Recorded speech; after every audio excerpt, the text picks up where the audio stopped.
Chapter 23 Elizabeth was sitting with her mother and sisters, reflecting on what she had heard, and doubting whether she was authorized to mention it, when Sir William Lucas himself appeared, sent by his daughter, to announce her engagement to the family. With many compliments to them, and much self-gratulation on the prospect of a connection between the houses, he unfolded the matter, to an audience not merely wondering, but incredulous.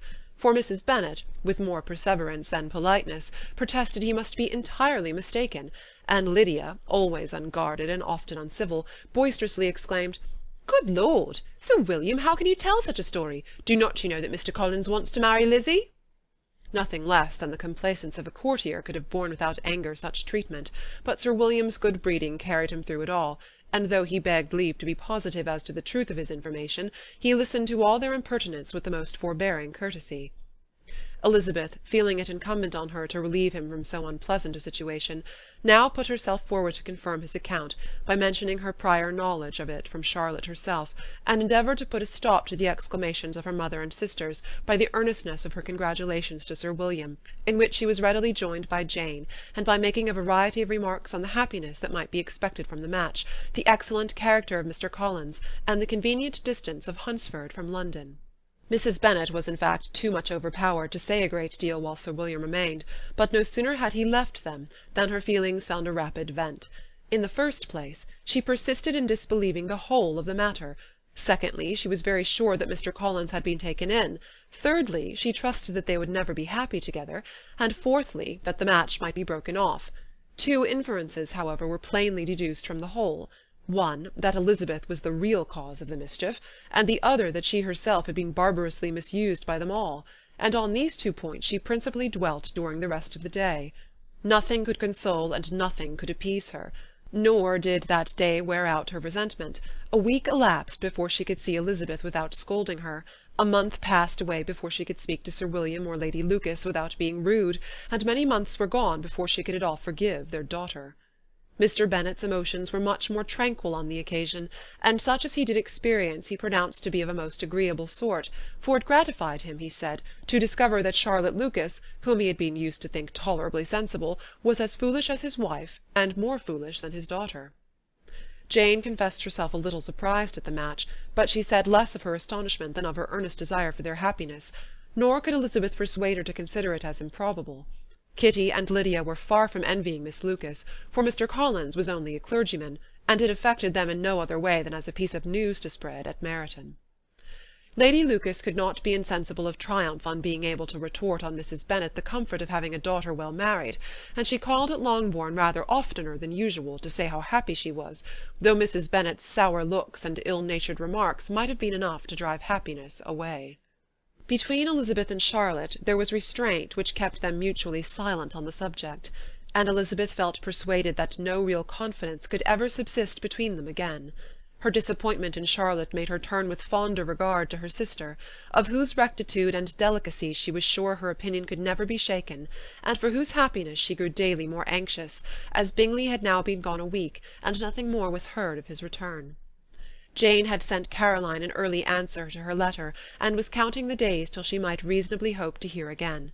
The promised letter of thanks from Mr. Collins arrived on Tuesday, addressed to their father, and written with all the solemnity of gratitude which a 12-month's abode in the family might have prompted. After discharging his conscience on that head, he proceeded to inform them, with many rapturous expressions, of his happiness in having obtained the affection of their amiable neighbour, Miss Lucas, and then explained that it was merely with the view of enjoying her society that he had been so ready to close with their kind wish of seeing him again at Longbourn, whither he hoped to be able to return on Monday fortnight. For Lady Catherine, he added, so heartily approved his marriage, that she wished it to take place as soon as possible, which he trusted would be an unanswerable argument with his amiable Charlotte to name an early day for making him the happiest of men. Mr. Collins' return into Hertfordshire was no longer a matter of pleasure to Mrs. Bennet. On the contrary, she was as much disposed to complain of it as her husband. It was very strange that he should come to Longbourn instead of to Lucas Lodge. It was also very inconvenient, and exceedingly troublesome. She hated having visitors in the house while her health was so indifferent, and lovers were of all people the most disagreeable. Such were the gentle murmurs of Mrs. Bennet, and they gave way only to the greater distress of Mr. Bingley's continued absence. Neither Jane nor Elizabeth were comfortable on this subject. Day after day passed away without bringing any other tidings of him than the report which shortly prevailed in Meryton of his coming no more to Netherfield the whole winter, a report which highly incensed Mrs. Bennet, and which she never failed to contradict as a most scandalous falsehood. Even Elizabeth began to fear, not that Bingley was indifferent, but that his sisters would be successful in keeping him away. Unwilling as she was to admit an idea so destructive of Jane's happiness, and so dishonourable to the stability of her lover, she could not prevent its frequently occurring.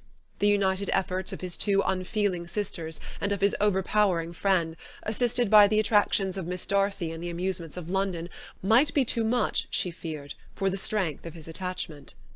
As for Jane, her anxiety under this suspense was of course more painful than Elizabeth's, but whatever she felt she was desirous of concealing, and between Elizabeth and herself, therefore, the subject was never alluded to.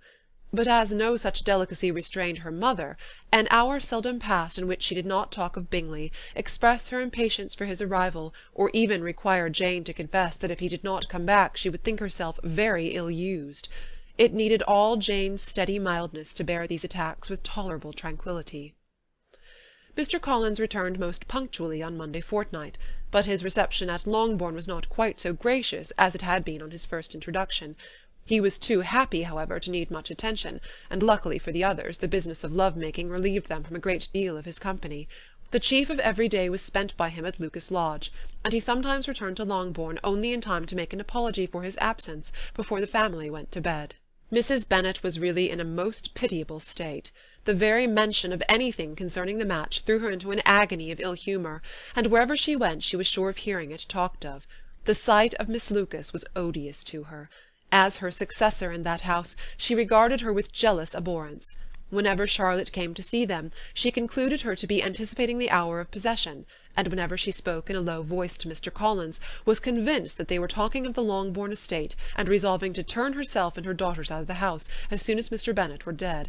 She complained bitterly of all this to her husband. "Indeed, Mr. Bennet," said she, "it is very hard to think that Charlotte Lucas should ever be mistress of this house, and that I should be forced to make way for her, and live to see her take her place in it." "My dear, do not give way to such gloomy thoughts. Let us hope for better things. Let us flatter ourselves that I may be the survivor." This was not very consoling to Mrs. Bennet, and therefore, instead of making any answer, she went on as before. "I cannot bear to think that they should have all this estate. If it was not for the entail, I should not mind it." "What should not you mind?" "I should not mind anything at all." "Let us be thankful that you are preserved from a state of such insensibility." "I can never be thankful, Mr. Bennet, for anything about the entail. How any one should have the conscience to entail away an estate from one's own daughters, I cannot understand. And all for the sake of Mr. Collins, too. Why should he have it more than anybody else?" "I leave it to yourself to determine," said Mr. Bennet. Chapter 23